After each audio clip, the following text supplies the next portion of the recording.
नमस्कार दोस्तों, भारत सरकार ने सेंसस 2027 की पॉपुलेशन एनुमरेशन यानी जनसंख्या गणना में पूछे जाने वाले प्रश्नों की अधिसूचना जारी कर दी है। अधिसूचना में स्पष्ट रूप से बताया गया है कि जनसंख्या गणना के दौरान कौन कौन से सवाल पूछे जाएंगे।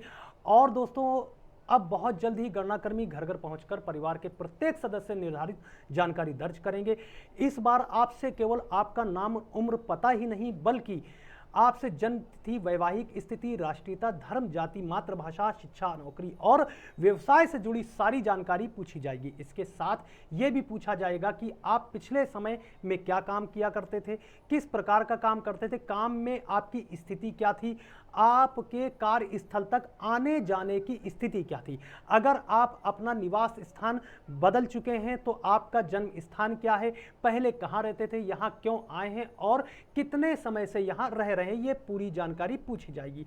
और कुछ ऐसे भी सवाल पूछे जाएंगे जिन पर हर व्यक्ति का विशेष ध्यान होना चाहिए, जैसे कि मोबाइल नंबर, आपके बैंक खातों की कुल संख्या कितनी है, कितने आपके बैंक खाते चल रहे हैं, आधार उपलब्ध है या नहीं, वोटर आईडी आपका उपलब्ध है या नहीं, आपके पास भारतीय पासपोर्ट है या नहीं है, आपने ड्राइविंग लाइसेंस बनवाया है या नहीं बनवाया है। यानी सरकार द्वारा जारी अधिसूचना के अनुसार कुल 40 निर्धारित प्रश्नों के माध्यम से जानकारी ली जाएगी।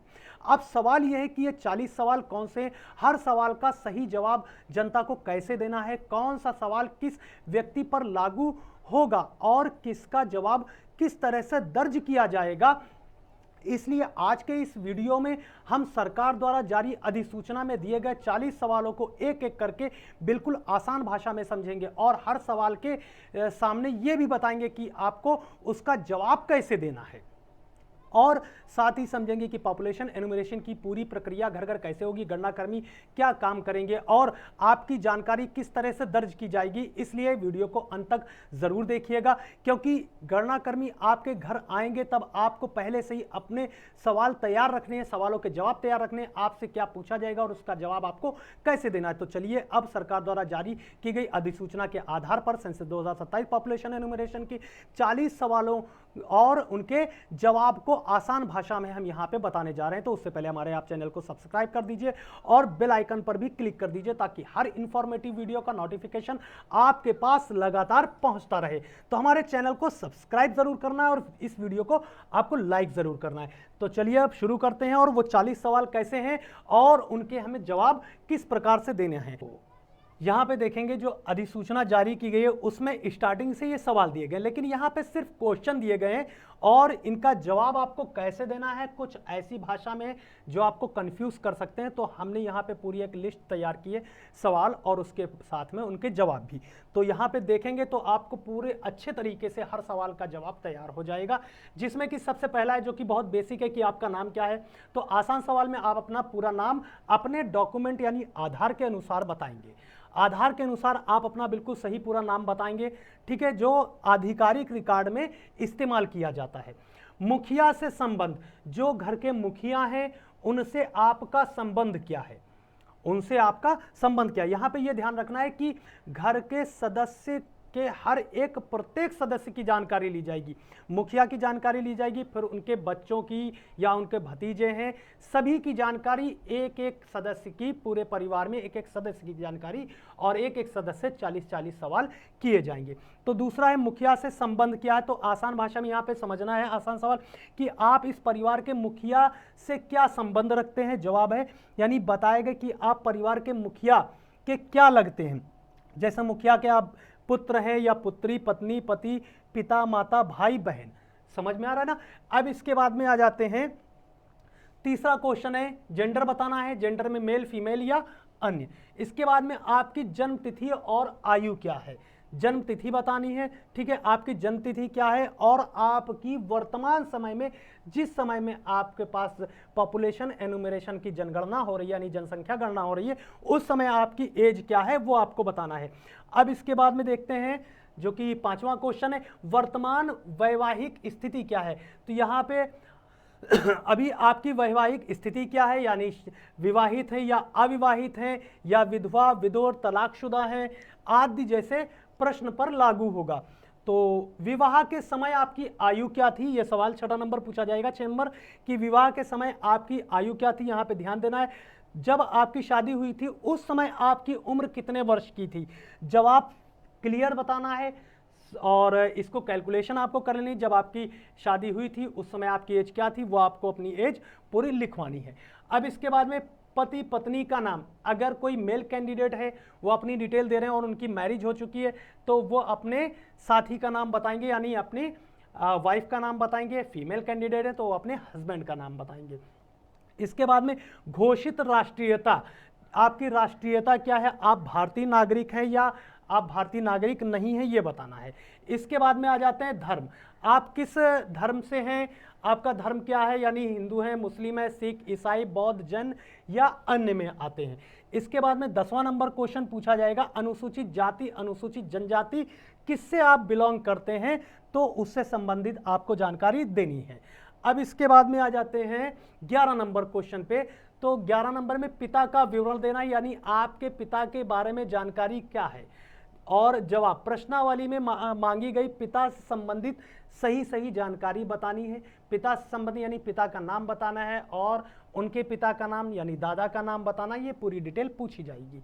इसी प्रकार से माता का विवरण देना होगा।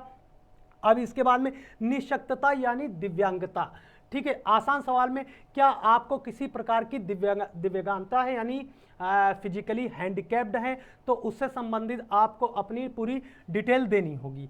मातृभाषा और अन्य भाषाओं का ज्ञान, यानी आपको हिंदी यानी मातृभाषा, कुछ क्षेत्रों में केवल इंग्लिश रहती है, कुछ क्षेत्रों में केवल उर्दू हिंदी बोली जाती है, तो जितनी भी आपको भाषाओं का ज्ञान है वो भाषाएं आपको लिखवानी है। अब इसके बाद में आ जाते हैं 15 नंबर क्वेश्चन, साक्षरता और डिजिटल साक्षरता। यहाँ पे समझना है साक्षरता और डिजिटल साक्षरता क्या है। क्या आप पढ़े लिखे, यहाँ पे थोड़ा टाइपिंग में मिस्टेक है, क्या आप पढ़ लिख सकते हैं और मोबाइल कंप्यूटर जैसी डिजिटल चीज़ों का इस्तेमाल करना जानते हैं, तो अगर जानते हैं तो उसमें यस करेंगे, नहीं जानते तो यहाँ पर नहीं का जवाब दे देंगे। शैक्षणिक संस्थान में पढ़ाई, तो आपने पढ़ाई कितनी की है, शैक्षणिक संस्थान में पढ़ाई मतलब आपने कितनी पढ़ाई की, आप कितने पढ़े हैं और आप किस सब्जेक्ट से पास हैं, ठीक है नहीं, विषय या स्ट्रीम पूछा जाएगा, किस सब्जेक्ट से पास है। अगर आप स्नातक किया है यानी ग्रेजुएट हैं या पोस्ट ग्रेजुएट हैं या 12th पास किया है तो आप विज्ञान से हैं यानी साइंस साइड से या आर्ट साइड से हैं, तो सब्जेक्ट के बारे में भी पूछा जाएगा। पिछले 1 वर्ष में आपने कोई काम किया है तो उस काम की स्थिति पूछी जाएगी। यहाँ पे ध्यान देना, क्या आपने पिछले वर्ष में 1 वर्ष में किसी भी समय कोई काम या रोजगार किया है। यदि पिछले वर्ष में आपने किसी भी समय कोई काम किया है तो हाँ का जवाब देंगे, नहीं किया है तो उसमें नहीं का जवाब देंगे। आर्थिक गतिविधि की श्रेणी क्या है, यहां पे समझना है आर्थिक गतिविधि की श्रेणी। आसान सवाल इसमें क्या बन रहा है कि आप जो आर्थिक काम करते हैं वह किस श्रेणी के अंतर्गत आता है। जवाब है आपने काम की वास्तविक आर्थिक श्रेणी बतानी है। जो वास्तविक आर्थिक श्रेणी है यानी किस श्रेणी के अंतर्गत आप काम कर रहे हैं, किसके अंडर में कर रहे हैं। अगर मजदूर हैं तो आप वो किसी के अंडर में काम कर रहे होंगे, अगर टीचर हैं तो आप किस संस्था से जुड़े हैं और कहाँ काम कर रहे हैं, कहाँ पढ़ा रहे हैं, तो ये आपको बताना है। अगर आप किसी कारखाने में काम कर रहे हैं तो किससे संबंधित काम कर रहे हैं और क्या काम आप करते हैं, तो वो स्थिति आपको बतानी है, ठीक है। और व्यवसाय, यहाँ पे आसान सवाल है कि आपका मुख्य व्यवसाय क्या है। जवाब है वह काम बताना है आपको जिसे आप मुख्य रूप से करते हैं। उदाहरण जैसे शिक्षक हैं, किसान हैं, दुकानदार हैं या चालक हैं, मजदूर हैं या डॉक्टर हैं तो या दर्जी हैं, इससे संबंधित आपको अपनी जानकारी देनी है। उद्योग, व्यापार या सेवा का स्वरूप क्या है। आसान भाषा में ये सवाल कैसे बन रहा है कि स्वरूप क्या है। आप जिस जगह या संस्था में काम करते हैं वहाँ किस प्रकार का उद्योग होता है, व्यापार या सेवा का काम होता है। जवाब में काम करने वाली संस्था या व्यवसाय की वास्तविक प्रकृति बतानी है। उदाहरण जैसे कपड़े की दुकान है, स्कूल है, अस्पताल है, निर्माण कार्य में काम करते हैं या कृषि से संबंधित कार्य करते हैं। इसके बाद में कर्मी का वर्ग बताना है, ठीक है। कर्मी का वर्ग यानी आप किस वर्ग से काम कर रहे हैं, किस वर्ग पे हैं, तो आप अपने काम की किस प्रकार के कर्मी हैं। जवाब में आप वास्तविक स्थिति बतानी है आपको कि आप कर्मचारी हैं या हेडमास्टर हैं या टीचर हैं, असिस्टेंट टीचर हैं। इस प्रकार से आपको अपनी स्थिति बतानी है। इस प्रकार से देखेंगे 23 नंबर क्वेश्चन है कि गैर आर्थिक कार्यकलाप। आसान सवाल क्या है, गैर आर्थिक कार्यकलाप क्या है, यहाँ पे समझना है। यदि आप काम नहीं करते हैं तो आप मुख्य गैर आर्थिक काम क्या कर रहे हैं? ठीक है, क्या है आपका कार्य? जवाब, ये सवाल उनसे संबंधित व्यक्तियों के लिए है जो प्रश्नावली के अनुसार गैर कर्मी या गैर कार्यरत से संबंधित है। ठीक है, श्रेणी में आते हैं। अपनी मुख्य गतिविधि बतानी है, जैसे छात्र, घरेलू कार्य, पेंशन भोगी हैं या आदि, इससे रिलेटेड अपनी स्थिति बतानी है। इसके बाद में 24 नंबर क्वेश्चन है कि काम की तलाश में या काम के लिए उपलब्ध।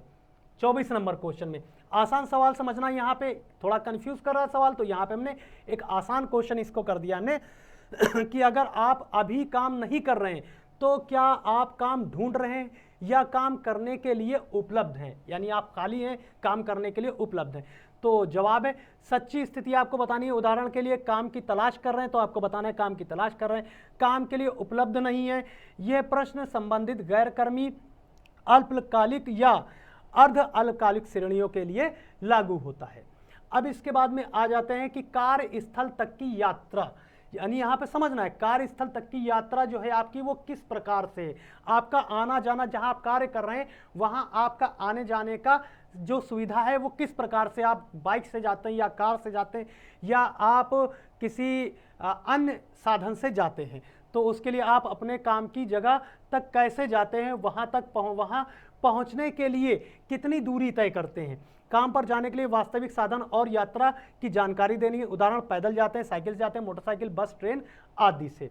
तो ये आपको बताना है। इसके बाद में 26 नंबर क्वेश्चन है, आपका जन्म स्थान कहाँ कौन सा है? आसान सवाल, यानी आपका जब जन्म हुआ था वो स्थान क्या था? जवाब, जिस स्थान पर आपका जन्म हुआ था उसका सही स्थान बताना। उदाहरण, गांव, शहर, जिला, राज्य आदि जैसे प्रश्नावली में मांगा जाएगा। इसके बाद में पूर्ण निवास स्थान आपका क्या है? 27 नंबर क्वेश्चन है, आसान सवाल। इस जगह, यानी पूर्ण निवास स्थान का मतलब ये कि आप पहले, अभी अगर वर्तमान में शिफ्ट हुए हैं किसी दूसरे एरिया में, तो आप पहले कहाँ रहते थे, आप पहले कहाँ रहते थे, पिछला निवास स्थान आपको अपना बताना है। आज यदि व्यक्ति जन्म से ही इसी स्थान पर रह रहा है और पहले कहीं और नहीं रहते थे तो लागू उत्तर में आपको वही जवाब देना है, ठीक है ना। इसके बाद में स्थान परिवर्तन का कारण, यदि आप एरिया शिफ्ट कर चुके हैं तो क्या कारण रहा, आप वो एरिया छोड़ के क्यों आए, ठीक है। समझना है यहाँ पे जवाब कि स्थान बदलने का वास्तविक मुख्य कारण आपको बताना है। नौकरी, पढ़ाई, विवाह, परिवार, रोजगार, अन्य कारण से आपने स्थान परिवर्तन किया है, कारण क्या रहा। इसके बाद में 29 नंबर है, स्थान बदलने के बाद यहाँ कितने समय से आप रह रहे हैं। जो आपने स्थान परिवर्तन किया, आप दूसरे एरिया में चले गए हैं रहने के लिए, तो वहाँ आप कितने समय से रह रहे हैं उसकी जानकारी देनी है। 2 वर्ष, 5 वर्ष, 10 वर्ष से कब से आप रह रहे हैं। इसके बाद में 30 नंबर क्वेश्चन है, 30 नंबर क्वेश्चन की स्थायी निवास स्थान का पूरा पता बताना है, यानी आपका स्थायी घर या स्थायी निवास पता, ठीक है। ये पूरा आपको गांव, मोहल्ला, पोस्ट ऑफिस और तहसील, जिला, राज्य का नाम पूरा लागू होता है इसमें। वर्तमान में जीवित बच्चों की संख्या, वर्तमान में जीवित बच्चों की संख्या कितनी है। 31 नंबर क्वेश्चन है, आसान सवाल। यहाँ पे समझना है सवाल क्या है कि आपके अभी कितने बच्चे जीवित हैं। ये किसके ऊपर लागू होता है? ये प्रश्न वर्तमान में विवाहित, विधवा और तलाकशुदा महिलाओं के लिए है कि उनके अभी कितने बच्चे जीवित हैं। जवाब में अभी जीवित बच्चों की कुल संख्या बतानी है। उदाहरण के लिए जैसे 2, 3, 4, 5 जितने भी हों। इसके बाद में कभी जीवित पैदा हुए बच्चों की संख्या, कि जीवित कितने बच्चे पैदा हुए थे। आसान सवाल यहाँ पे समझना है, आपके जीवन में कुल कितने बच्चे जीवित पैदा हुए हैं। ये प्रश्न वर्तमान में विवाहित, विधवा और तलाकशुदा महिलाओं के लिए है। जवाब में जीवन में कितने बच्चे जीवित पैदा हुए हैं उनकी कुल संख्या बतानी है। 33 नंबर क्वेश्चन है, पिछले 1 वर्ष में जीवित पैदा हुए बच्चों की संख्या। पिछले 1 वर्ष में जिस सदस्य से जानकारी ली जा रही है वो विवाहित है, उसी से ये जानकारी ली जाएगी। जो विवाहित है उसी से जानकारी ली जाएगी कि पिछले 1 वर्ष में जीवित पैदा हुए बच्चों की संख्या कितनी है। तो यहाँ पे समझना जवाब, पिछले वर्ष में जीवित पैदा हुए बच्चों की संख्या आपको बतानी है। इसके बाद में 34 नंबर क्वेश्चन है, कोविड-19 टीकाकरण का स्थान आपका क्या था। आसान यहाँ पे सवाल समझ में आ रहा है ना, तो इसको ये तो क्लियर हो गया, क्वेश्चन पढ़ने की जरूरत ही नहीं है। जवाब में जहाँ कोविड-19 का टीकाकरण कराया था उस स्थान की जानकारी देनी है। यदि लागू नहीं हो तो प्रश्नावली में उपलब्ध विकल्प के अनुसार उत्तर दर्ज होगा। 35 नंबर है, बैंक खातों की कुल संख्या कितनी। यहाँ पे क्वेश्चन समझना है, बैंक खाते का नंबर नहीं पूछा जा रहा है, बैंक खातों की कुल संख्या, आपके कितने बैंक अकाउंट हैं, बैंक खातों की कुल संख्या कितनी है, तो वो भी आपको बताना है। इसके बाद में 36 नंबर क्वेश्चन देखेंगे कि मोबाइल नंबर आपका क्या है, तो मोबाइल नंबर आपको बताना है, आपके पास आधार नंबर है यानी आधार संख्या है, तो आधार संख्या आपको अपनी बतानी है। अब इसके बाद में वोटर आईडी अगर आपके पास में है तो आपको अपना वोटर आईडी बताना है, और इसके बाद में पासपोर्ट यदि आपके पास में है तो आपको बताना है कि हमारे पास पासपोर्ट भी है। अब इसके बाद में 40 नंबर क्वेश्चन आ जाते हैं ड्राइविंग लाइसेंस, कि आपके पास ड्राइविंग लाइसेंस है या नहीं है, यदि है तो वो भी आपको हाँ में जानकारी देनी है, नहीं है तो वो नहीं पे क्लिक करेंगे। तो ये पूरी जानकारी 40 सवालों की हमने आपको दी है। अगर आपको ये वीडियो अच्छी लगी हो तो हमारी इस वीडियो को ज़्यादा से ज़्यादा शेयर कीजिए और हमारे चैनल को सब्सक्राइब करिए और वीडियो को लाइक ज़रूर करिए। मिलेंगे फिर किसी इंफॉर्मेटिव वीडियो के साथ, तब तक के लिए